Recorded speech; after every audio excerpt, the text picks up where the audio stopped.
मैं राधा इस कहानी को लिख रही हूँ, लेकिन सच कहूँ तो यह सिर्फ एक कहानी ही नहीं है। यह मेरा अपना अनुभव है, कुछ ऐसा जो मैंने खुद जिया है।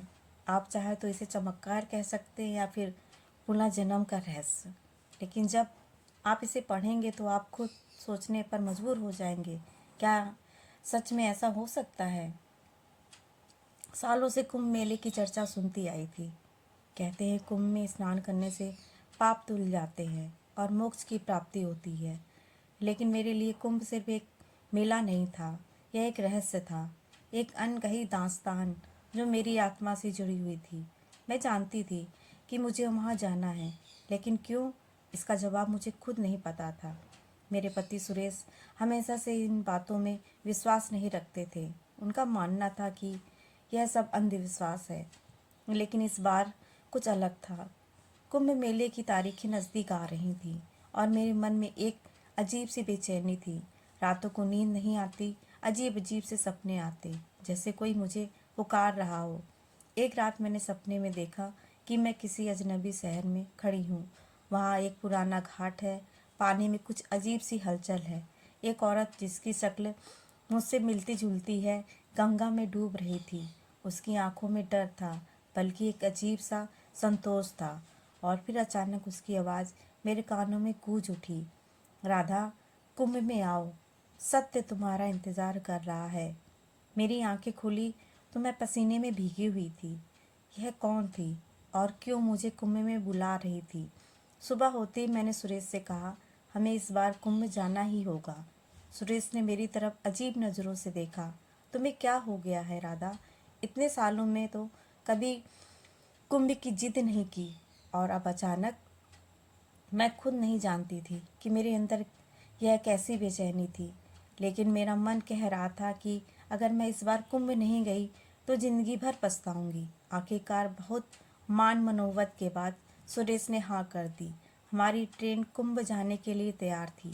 स्टेशन पर पहुंचते ही मुझे अजीब सी अनुभूति हुई, जैसे मैं पहले भी यहाँ पे आ चुकी हूँ। लेकिन यह मेरे कैसे संभव हो सकता था? जब ट्रेन चली तो खिड़की से बाहर देखते हुए मुझे फिर वही सपना याद आया, घाट, डूबती हुई औरत और उसकी रहस्यमय पुकार। क्या यह सब सिर्फ मेरा भ्रम था या सच में रहस्य छुपा था मेरे अतीत में? ट्रेन अपनी गति से आगे बढ़ रही थी, लेकिन मेरे मन में एक तूफान सा चल रहा था। मैं जितना इस बार सफ़र के बारे में सोचती, उतनी ही मेरी धड़कनें तेज हो जाती। रात के अंधेरे में ट्रेन की खिड़की से बाहर देखते हुए मुझे लगा जैसे कोई परछाई तेजी से गुजरी हो। एक पल के लिए मेरी सांसें थम गई।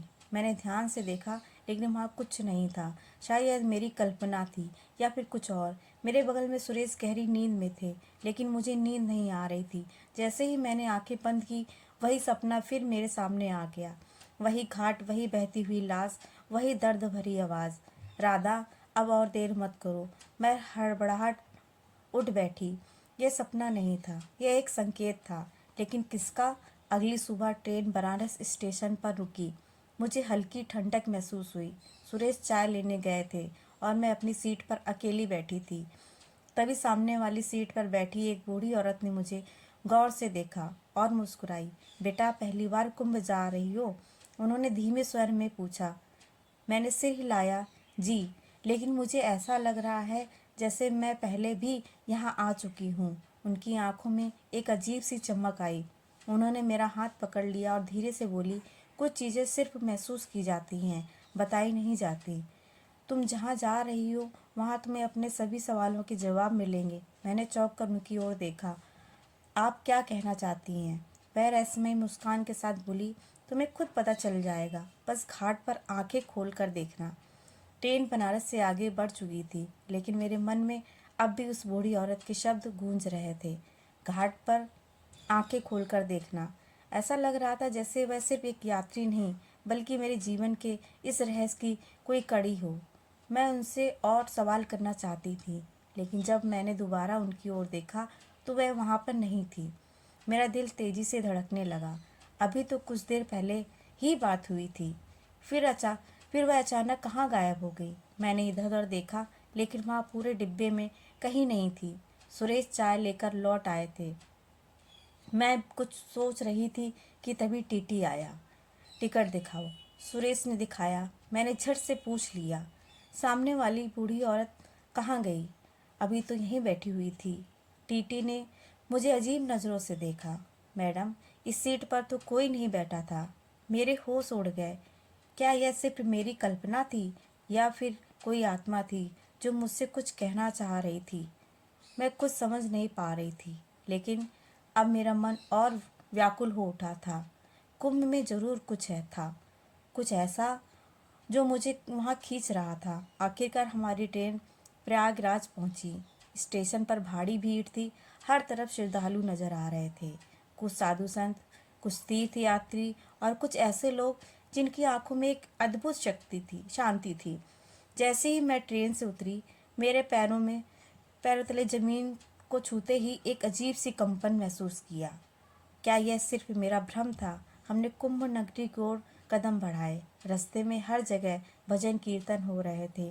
गंगा का पवित्र जल मेरी आंखों के सामने था और मेरा मन अब और बेचैन हो उठा था। सुरेश होटल का इंतजाम देखने चले गए थे और मैं घाट की ओर बढ़ी। गंगा की लहरें मुझे अपनी ओर बुला रही थी। मैंने धीरे से पानी हाथ में डाला और तभी मुझे वही आवाज़ सुनाई दी, राधा, अब सब याद करो। मैंने झट से पीछे देखा, लेकिन वहाँ कोई नहीं था। गंगा गंगा के पानी में हल्की लहरें उठ रही थीं। मैंने आंखें बंद की और जैसे ही हाथ जोड़कर जल को माथे से लगाया, मेरी आंखों के सामने अंधेरा छा गया। अचानक मेरे दिमाग में एक भयानक दृश्य उभरा। मैं एक औरत थी, लेकिन यह मेरा वर्तमान जन्म नहीं था। मैं एक सफ़ेद साड़ी में थी और मेरे गले में मंगलसूत्र था। चारों ओर लोग इकट्ठा थे और कुछ लोग जोर जोर से चिल्ला रहे थे। एक आदमी मेरे सामने खड़ा था। उसकी आंखों में क्रोध था। अगर तुम हमारी मर्यादा नहीं रख सकती तो इस घर में तुम्हारे लिए कोई जगह नहीं। उसने मुझे जोर से धक्का दिया और मैं गंगा की लहरों में समा गई। मैंने झट से आंखें खोल दी। मेरी सांसें तेज हो गई थीं और मेरा पूरा शरीर काँप रहा था। यह क्या था? क्या यह मेरा सपना था या मेरा पिछला जन्म? मेरा सिर चकराने लगा। मैं वहीं किनारे पर बैठ गई। तभी एक बूढ़े साधु ने पास आकर कहा, बेटा, तुम्हारी आत्मा एक पुराना सच जानने को बेचैन है। गंगा तुम्हें बुला रही है, लेकिन क्या तुम का सामना करने के लिए तैयार हो? मैंने हैरानी से उनकी ओर देखा। आपको कैसे पता मैं क्या महसूस कर रही हूँ? उन्होंने मुस्कुरा के कहा, यह कुंभ है। यहाँ सिर्फ शरीर नहीं आते, आत्माएं भी आती हैं। और मैं भी उलझ गई थी। क्या सच में मेरा कोई पुराना जन्म था या गंगा मुझे मेरे पिछले जीवन की यादें दिखा रही थी? साधु की बातों ने मेरे दिल की धड़कन और बढ़ा दी। उनके शब्दों में एक रहस्य था, जैसे मैं सब कुछ जानते हो।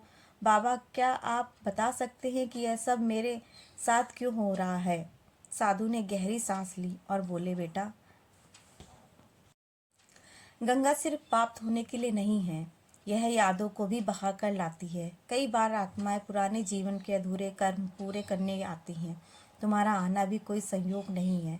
मेरी आंखें चौड़ी हो गईं। क्या मतलब? क्या मैं सच में अपने पिछले जन्म की यादें देख रही हूँ? साधु ने धीरे से सिर हिलाया। अगर तुम्हें ये संकेत मिल रहे हैं तो यह निश्चित है कि गंगा तुम्हें कुछ दिखाना चाहती है, लेकिन इसके लिए तुम्हें पूरी श्रद्धा से जल में स्नान करना होगा। मैंने उनकी बात ध्यान से सुनी। क्या मैं इस सच का सामना करने के लिए तैयार थी?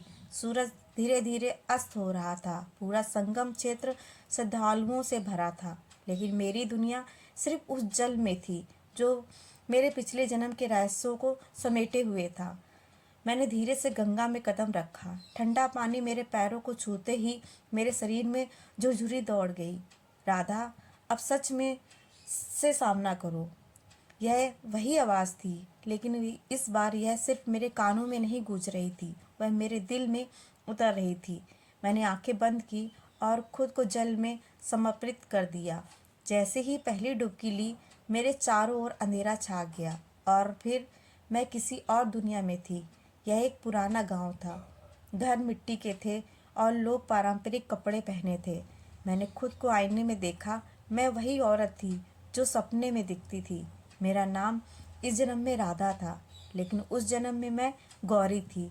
मैं इस संपन्न परिवार की बहू थी, लेकिन मेरी शादी जबरदस्ती हुई थी। मेरा पति बहुत क्रोधी था। वह मुझे हमेशा अपमानित करता, लेकिन मैं चुप रहती। एक दिन मैंने विद्रोह किया। मैंने कहा कि मैं अपनी ज़िंदगी अपनी शर्त पर जीना चाहती हूँ और इसी के बदले मुझे सज़ा मिली। राधा के अंधेरे में मेरे पति ने मुझे पकड़कर गंगा के घाट पर लाके खड़ा कर दिया। पूरा परिवार वहाँ पे था। अगर तुम हमारे कानून को नहीं मान सकती तो तुम्हें इस घर में रहने का हक नहीं है।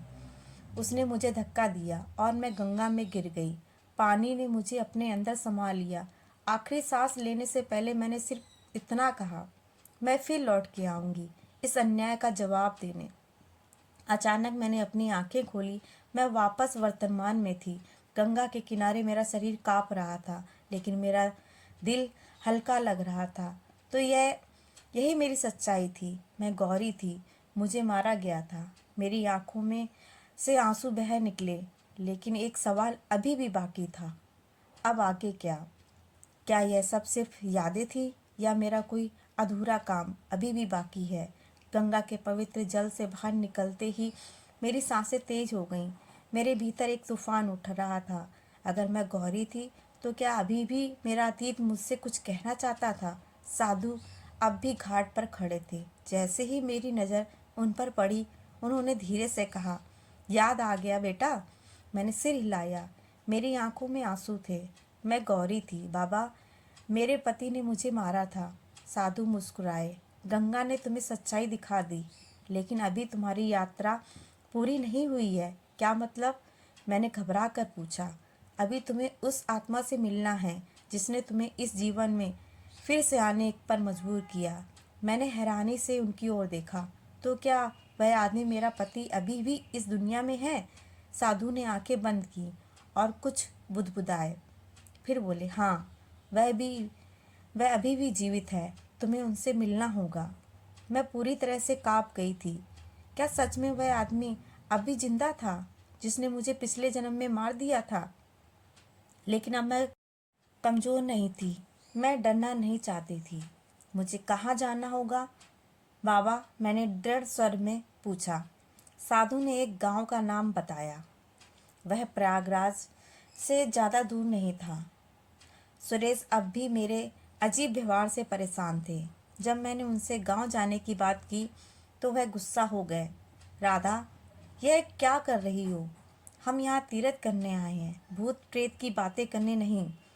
लेकिन मैं अब पीछे हटने वाली नहीं थी। सुरेश, यह सिर्फ मेरा वहम नहीं, यह मेरी आत्मा का सच है। मुझे वहाँ जाना ही होगा। आखिरकार बहुत मनोवत के बाद उन्होंने हार मान ली। हम अगले ही दिन उस गांव के लिए रवाना हुए, लेकिन मुझे नहीं पता था कि वहाँ जो सच मेरा इंतज़ार कर रहा है वह मेरी ज़िंदगी बदल देगा। हम उस गांव में पहुँचे और जैसे ही कदम रखा, मुझे एक अजीब सी शांति महसूस हुई।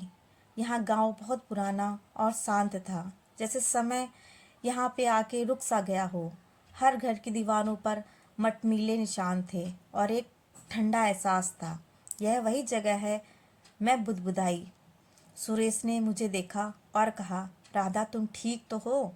मैंने सिर हिलाया, लेकिन मेरा मन यहाँ के वातावरण में खो गया था। गांव में चलते हुए मुझे ऐसा लग रहा था जैसे मैं यहाँ पहले भी आई हूँ। मेरे कदम तेज हो गए थे, जैसे कोई मुझे खींच रहा हो। हम गांव के एक पुराने कच्चे घर के पास रुके। यह वही घर था जिसे मैं अपने पिछले जन्म में पहचानती थी। यह वही घर था जहाँ मैंने अपनी आखिरी सांसें ली थी। सुरेश ने डरते डरते कहा, क्या क्या तुम सही कह रही हो राधा? ये घर बहुत पुराना है, हमें यहाँ नहीं जाना चाहिए। लेकिन मैं उनकी बातें नहीं सुन रही थी। मेरे कदम खुद ब खुद उस घर की ओर बढ़ने लगे। जैसे ही हम घर के भीतर घुसे, अंदर की हवा ठंडी और घनी महसूस हो रही थी। दीवारों पर मिट्टी के रंग अब भी वैसा ही था जैसे मैंने पिछले जन्म में देखा था। हम एक कमरे में पहुंचे जहां एक बूढ़ा आदमी खड़ा था। उसकी आंखों में कुछ था, एक पहचान, एक दर्द और एक डर। जब उनकी नज़र मुझ पर पड़ी तो उसकी आंखों में कुछ चमक सी आ गई थी। तुम? वह बुदबुदाया। मैं चुपचाप उसकी ओर बढ़ी। तुम मुझे जानती हो? वह डरते हुए बोला। मेरे दिल की धड़कन तेज हो गई। यही वह आदमी था जिसने मुझे पिछली बार गंगा में धक्का दिया था। मैंने कंठ में थोड़ी सी घबराहट के साथ कहा, तुमने मुझे मारा था, मुझे गंगा में धक्का दिया था। उसकी आंखें पूरी तरह से डर से भर गई। उसने हाथ जोड़कर कहा, मैं नहीं चाहता था, मुझे मजबूरी में ऐसा करना पड़ा। अब मैं पूरी तरह से समझ चुकी थी कि यह आदमी क्यों डरा हुआ था। यह वही था जो मुझे पिछले जन्म में मारकर भाग गया था, लेकिन अब उसका चेहरा डर से सर्द था। मुझे माफ़ कर दो राधा, वह मेरी गलती थी। उसके शब्दों में सच्चाई थी, लेकिन क्या यह उसे माफ़ करने का हक दे सकता था? मैंने गहरी सांस ली और कहा, तुम्हारी गलती ने मुझे बहुत कुछ सिखाया है, लेकिन तुम्हें क्या लगता है कि यह सब आसान था? वह गिड़गिड़ाते हुए बोला, मैं तुम्हारे दर्द को महसूस करता हूँ, लेकिन जो हुआ वह मेरी मजबूरी थी। मैंने उसकी आंखों में देखा और एक पल के लिए मुझे लगा कि वह सच में पछता रहा है। तुमने मुझे मारने से पहले कभी यह नहीं सोचा कि क्या मैंने तुम्हारा कुछ बिगाड़ा था? मैंने शांति से पूछा। वह चुप रहा। मैंने सिर झुकाया और फिर अपनी आंखों में गहरी शांति महसूस की। मुझे इस घाव का अब इलाज मिल चुका था, लेकिन यह सफ़र अभी ख़त्म नहीं हुआ था। गांव में वह बूढ़ा आदमी जिसे मैंने कभी अपने जीवन का सबसे बड़ा दुश्मन समझा था, आज मुझसे अपनी गलती का पछतावा कर रहा था। उसकी आंखों में सचमुच दर्द था, लेकिन क्या मैं उसे माफ़ कर सकती थी? क्या यह दर्द अब पूरी तरह से धुल सकता था? मैं गहरी सोच में डूब गई। मेरी आंखों के सामने यह दृश्य था जब उसने मुझे गंगा में धक्का दिया था। वह पल हर बार मेरी आत्मा को झकझोरता था, लेकिन अब वह आदमी मुझसे माफ़ी मांग रहा था। और यह माफ़ी उस दर्द को ख़त्म कर सकती थी? मैंने धीरे से कहा, तुम्हारी माफ़ी मांगने से मुझे कोई फ़र्क नहीं पड़ता, लेकिन मैं तुम्हें एक मौका देती हूँ। तुम्हारी गलती के बावजूद मैं तुम्हें माफ़ करती हूँ। वह आदमी मुझे चौंक कर देख रहा था। उसकी आंखों में एक राहत की लहर दौड़ी, जैसे वर्षों से किसी बोझ से दबा हुआ था। तुम मुझे माफ़ कर रही हो राधा? उसने हैरानी से पूछा। मैंने सिर हिलाया। हाँ, मैं तुम्हें माफ़ कर रही हूँ। सुरेश, जो कमरे में खड़े थे, अब मुझे गहरी नज़रों से देख रहे थे। उन्होंने कहा, राधा, तुमने बहुत बड़ी बात की है। यह तुम्हारी साहसिकता और धैर्य को दर्शाता है। मैंने हल्की सी मुस्कान दी और कहा, जब जीवन में इतनी कठिनाइयाँ आई हैं तो माफ़ी की ताकत को समझना ज़रूरी है। मुझे महसूस हो रहा था अब मैं एक नई राधा बन चुकी थी। वह आदमी जो मेरे पिछले जन्म में मेरा शत्रु था, वह अब मेरे सामने खड़ा था और मुझे उसकी आंखों में अब माफ़ी का असर दिखाई दे रहा था। उसकी बेचैनी और डर अब ख़त्म हो चुका था। मैंने गहरी सांस ली और कहा, तुमसे मुझे कोई उम्मीद नहीं थी, लेकिन आज तुमने मुझे यह समझाया कि जीवन में सब कुछ ख़त्म नहीं होता। माफ़ी से ही असली शांति मिलती है। वह आदमी सिर झुकाकर बोला, मैंने जो किया उसे कभी माफ़ नहीं किया जा सकता, लेकिन तुम्हारी दया ने मुझे एक नई दिशा दी है। गांव में शांति छा गई थी। मुझे लगा जैसे गंगा का जल अब पूरी तरह से शुद्ध हो चुका था। अब मुझे पता चला कि कुंभ और गंगा का असली अर्थ क्या था। यह केवल पापों की धुलाई का स्थान ही नहीं, बल्कि आत्मिक शांति और माफ़ी की यात्रा का स्थल था। सुरेश ने मेरी ओर देखा और मुस्कुराते हुए कहा, राधा, तुमने हमें सिखाया है कि असली ताकत माफ़ी में है और जीवन की सबसे बड़ी सीख भी यही है। मेरे दिल में एक गहरी संतुष्टि महसूस हो रही थी। इस सफ़र ने मुझे मेरे अतीत से मुक्त कर दिया था और मुझे आत्मिक शांति की प्राप्ति कराई थी। मैं उम्मीद करती हूँ कि आज की मेरी ये कहानी आपको पसंद आई होगी। तो वीडियो को लाइक और शेयर कीजिए। चैनल पर नए हैं तो चैनल को सब्सक्राइब कीजिएगा और बेल आइकन ज़रूर दबाइए ताकि अगली कहानी आप सबसे पहले सुन सकें। आपका साथ और आपका प्यार ही मेरी ताकत है। धन्यवाद।